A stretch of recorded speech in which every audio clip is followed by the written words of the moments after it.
জীবনের কোনো পরিস্থিতিতে যদি এই দৃশ্যটা আপনার সামনে আসে যে আপনি যাদের থেকে সাপোর্ট পাওয়ার আশা রাখার পরও সাপোর্ট পাচ্ছেন না, আপনরাই দূরে সরে যাচ্ছে, মনে রাখবেন আপনার আল্লাহ আপনার উপর দয়া করা শুরু করেছেন। সুবহানাল্লাহ। ওই বিপদ থেকে আপনি যাদের সাপোর্ট নিয়ে উঠতে চাচ্ছেন, রব চাচ্ছেন আপনাকে কেউ না করুক সাপোর্ট, আপনার আল্লাহই স্বয়ং আপনাকে সাপোর্ট করতে চাচ্ছে বলেই মানুষকে দূরে সরাই দিচ্ছে। সুবহানাল্লাহ। জীবনে যদি কখনো দেখেন কাছের মানুষ দূরে সরে যাচ্ছে, বেঈমানি করছে, দুই নাম্বারই করছে, চোখ উল্টাই ফেলছে, আপনি বুঝে নেবেন আল্লাহ তাআলা আপনাকে দুনিয়ার আসল চিত্র দেখাচ্ছে। আপনি যেন বুঝতে পারেন আপনার আপন বলতে আল্লাহ ছাড়া, আপনার আপন বলতে আপনার নবী ছাড়া আসলে আর কেউ নাই, আসলে কেউ নাই, আসলে কেউ নাই। আপনার ভালোবাসার অধিকার পাওয়ার একমাত্র আল্লাহর আছে, স্রষ্টা হিসেবে নবীর আছে। আপনার উম্মত হিসেবে আপনি ভালোবাসবেন আপনার নবীকে, আপনি আল্লাহকে ভালোবাসবেন, আপনার নবীকে ভালোবাসবেন। এই বুঝটা দেওয়ার জন্য আল্লাহ অনেক সময় দুনিয়ার এই বাস্তবতা আমাদের সামনে এনে দেয়। অনেক ভাই বোন, ভাই ভাই এমনও আছে মানুষের কথার ফাঁদে পড়ে, ভুল বোঝাবুঝির কারণে কিংবা মেজাজ গরম থাকার কারণে দুই চারটা কথার শিকার হওয়ার কারণে হয়তো কোনো একটা সময় দূরত্ব হয়েছে, কিন্তু এখন একজন আরেকজনের সাথে মিলতে চায়, বসতে চায়। ওনাদের মাথায়ও চলে আসছে বাঁচবো আর কয়দিন, বুড়া তো হয়ে গেছে, কিন্তু ভাইকে এখনো বুকে জড়াতে পারলাম না, অনেক দিন হয়ে গেল। বড় ভাইয়ের মনেও সে তৃষ্ণা থাকে, ছোট ভাইয়ের মনেও সে আকাঙ্ক্ষা থাকে, কিন্তু অনেক দিনের দূরত্বতার কারণে, লজ্জাবোধের কারণে তারা মিলতে পারে না।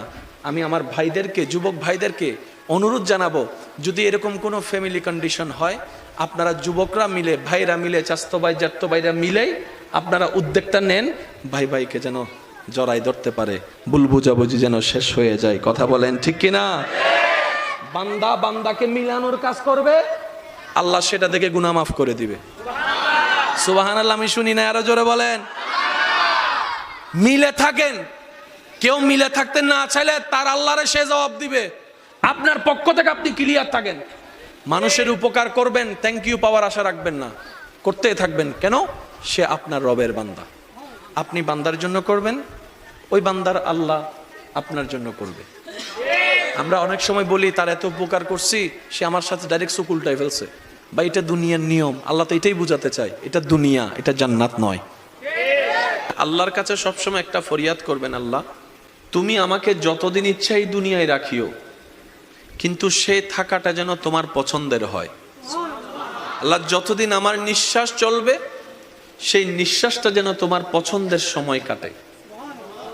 আল্লাহ আমাকে তুমি যতদিন রাখবা সুস্থভাবে রেখিও, অসুস্থ বানিয়ে কারো উপর যেন আমাকে বোঝা না হতে হয়। কারণ অসুস্থ হলে অনেক সময় আপনরা পর্যন্ত ভর মনে করে। প্রস্রাব পায়খানা যখন অসুস্থতার কারণে বিছানায় করা লাগে, মানুষ ঘেন্না করে, এই ঘেন্নাটা দেখে রুগীরও নিজের অস্বস্তি বোধ হয়। কথা বলেন ঠিক কিনা? আল্লাহ আমি যেন সুস্থ থাকতে থাকতে ঈমান নিয়ে ইজ্জতের সাথে দুনিয়ার থেকে যেতে পারি, সে তৌফিক তুমি আমাকে দিও। মাওলা যতদিন আমি বেঁচে থাকবো তোমার বান্দা, জীবনের শেষ নিঃশ্বাস পর্যন্ত কখনো যেন কারো কাছে হাত পাততে না হয় আমায়, সেই রিজিকের ব্যবস্থা তুমি করে দিও।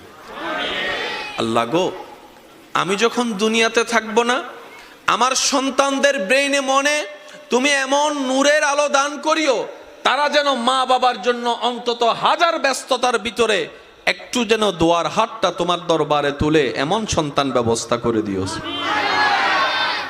আল্লাহর কাছে এই দোয়াগুলা করা যাবে ইনশাআল্লাহ? আওয়াজ শুনি নাই।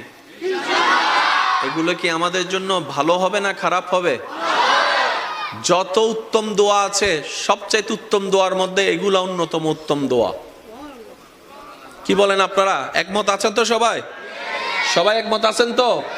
কারণ আমরা ইজ্জতের জীবন চাই, বেইজ্জতি হয়ে মরতে চাই না। কথা বলেন ঠিক কিনা? আমরা মানুষের উপকার করে মরতে চাই, কারো উপর বোঝা হয়ে, অপমানিত হয়ে মরতে চাই। আল্লাহ পাক আমাদের সবার উপর সে দয়া দান করুক, আমিন। ফাজকুরুনি আযকুরুকুম, ফাজকুরুনি আযকুরুকুম। আপনি নীরবে একা রুমে বসে আপন রবকে ডাকছেন, জিকির করছেন, ওখান থেকে রব ডাক দিয়ে বলে, বান্দা ফাযকুরুনি আযকুরুকুম, তুমি আমাকে ডাকো, আমি তোমার ডাকে উত্তর দিয়ে দিব। সুবহানাল্লাহ। বান্দা তুমি আমাকে ডাকতে থাকো, আমি আল্লাহ তোমার সমস্যাকে সমাধান করে দিব। সুবহানাল্লাহ। বান্দারে রিজিক কমতি হয়ে তুমি ডাকতে থাকো, আমি আল্লাহ রাজ্জাক তোমাকে রিজিক দিয়ে ভরপুর করে দিব। বান্দা যখন ডাকতে থাকে গভীর রাতে, রব্বুল আলামিন জিজ্ঞেস করে ফেরেশতাকে, ও ফেরেশতা, আমার বান্দা এভাবে ডাকছে কেন, তার কিছু প্রয়োজন আছে কিনা জিজ্ঞেস করো, আমি আল্লাহ দান করতে প্রস্তুত। সুবহানাল্লাহ। কারো ডাক রব আশা করে না। আমি আমার জায়গা থেকে যত সহজভাবে বলা যায় আমি চেষ্টা করছি, বাকিটা ওয়ামা তৌফিক ইল্লা বিল্লাহ, আল্লাহ যতটুকু দয়া করেন। কারণ সবার বলা বুঝ এক, বলেন না, সবার বলা বুঝা এক। তবে আমি আমার প্রেমিক ভাইদের কাছে একটা জিনিস জানতে চাই, আমরা কি লস চাই নাকি লাভ চাই? বেইজ্জত চাই না ইজ্জত চাই? অশান্তি চাই না শান্তি চাই? মাথা নিচু করে বাঁচতে চাই নাকি মাথা উঁচু করে বাঁচতে চাই? এই জিনিসগুলা যাদের দরকার, আজকের আলোচনা তাদের জন্য। সুবহানাল্লাহ বলেন। ঠিক বললে সওয়াব হবে কিনা আমার জানা নাই, কিন্তু সুবহানাল্লাহ বললে কল্পনার বাইরে সওয়াব। পিছনের বাইরে এমন ভাবে সুবহানাল্লাহ বলেন যেন আওয়াজটা এখানে আসে। একবার বলেন সুবহানাল্লাহ। মাশাআল্লাহ। বান্দা যত রবের জিকির করে শয়তানের গালে জুতার বাড়ি ভরে। তো এইরকম অপরচুনিটি, সুযোগ মিস দেওয়া যাবে। জিকিরকারী সবাই, রবের নজর আপনার দিকে। কাশ আমি যদি বুঝাতে পারতাম কথাটা। জিকিরকারী সবাই, আসমানে লক্ষ কোটি অগণিত ফেরেশতা, কেউ রুকু দিয়ে রবকে জিকির করছে, কেউ সিজদায় রবের জিকির করছে, কেউ দাঁড়িয়ে দাঁড়িয়ে জিকির করছে, কেউ এমনে জিকির করছে, কেউ অমনে জিকির করছে। এমনকি জান্নাতের ফেরেশতা রিদওয়ানও আপন আপন নিয়মে রবকে ডাকতেই আছে, রবকে ডাকতেই আছে, রবের জিকির করতেই আছে, রবের স্মরণ করতেই আছে। কিন্তু সেই ডাকের উত্তরে রবের কোনো উত্তর নাই। কিন্তু যখন আপনি এই ভাঙ্গা ঘরের মধ্যে ছাদও নাই, রোদও ঢুকে, বৃষ্টিও পড়ে, ছোট্ট একটা জায়গায় বসে বসে যখন আপনি আপনার ভালোবাসা দিয়ে, ভক্তি শ্রদ্ধা দিয়ে রবকে ডাকতেই আছেন, রব বলে যে ফেরেশতা দেখতো আমার বান্দার কিছু লাগে কিনা, ফেরেশতা দেখতো আমার বান্দার কিছু প্রয়োজন আছে কিনা, ফেরেশতা দেখতো আমার বান্দার কিছু চাহিদা আছে কিনা। ফেরেশতা বলে, আল্লাহ এখান থেকে ডেকে ডেকে ফাটাই ফেলতেছি, আমাদেরকে একবার জিজ্ঞেসও করলা না কোন জায়গার কোন কোনায় বসে।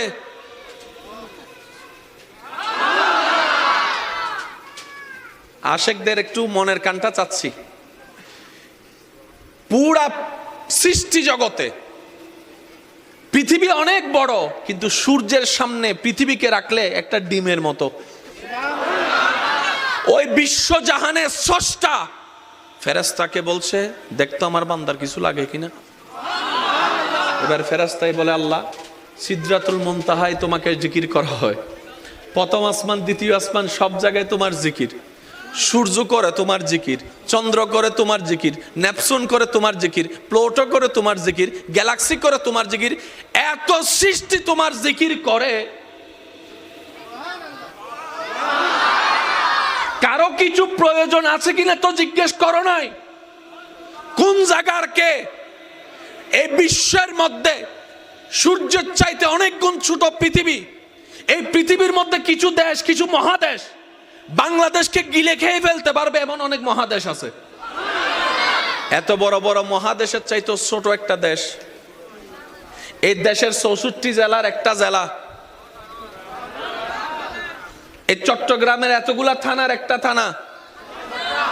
জোরে বলেন, আরো জোরে।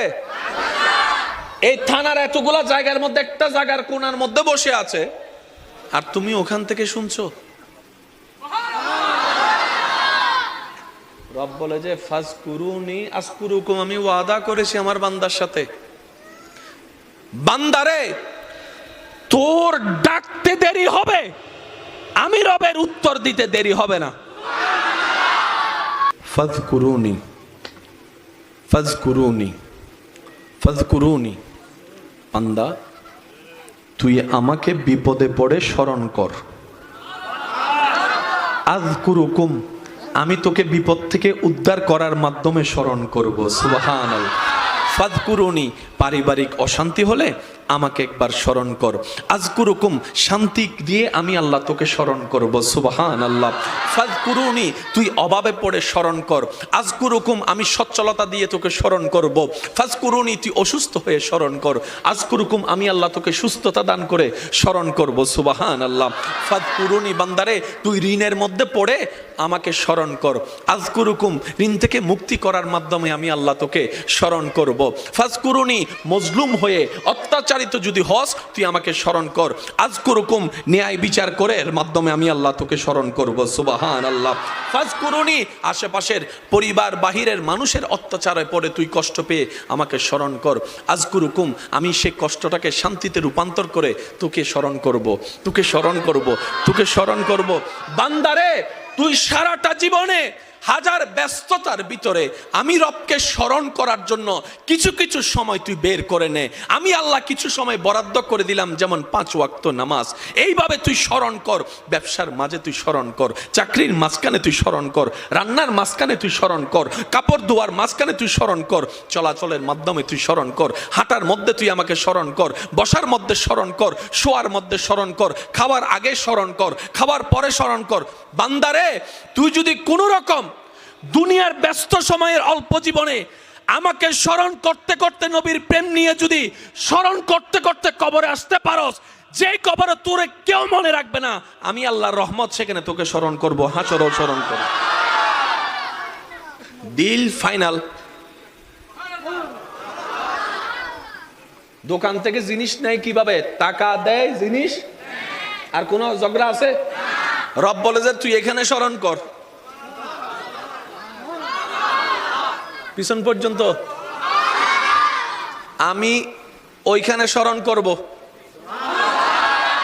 তুই আমার এখানে মনে রাখ, আমি তোর ওইখানে মনে রাখবো।